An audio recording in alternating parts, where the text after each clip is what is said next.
Sawadee Kap, Delon Serino, your Filipino expat to Thailand, and we're back with another video. And right now, I will be teaching you how to send money back to the Philippines using Krungsri-Western Union, using only your ATM. Let's go!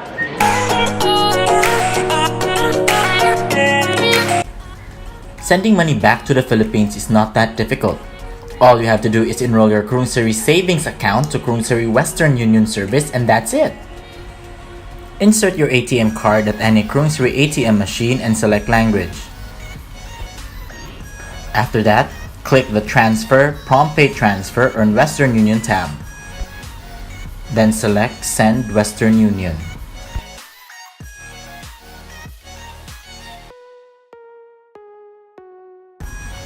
Select a receiver on your list and tap Correct.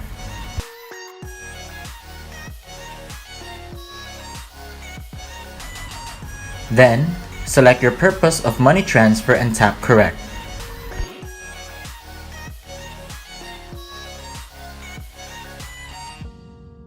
Key in the amount you wish to send by tapping the preferred amount, be it in baht or in peso.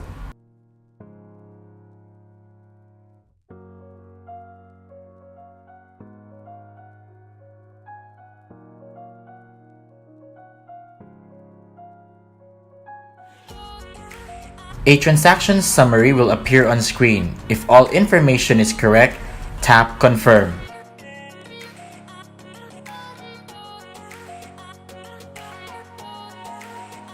And finally, click on Confirm on the disclaimer page and you're done! Your 10-digit MTCN or Money Transfer Control Number will be shown on screen and printed on your receipt.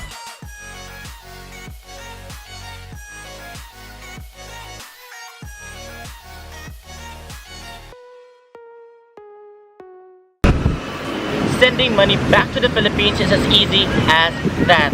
And I'll see you in the next video. Bye!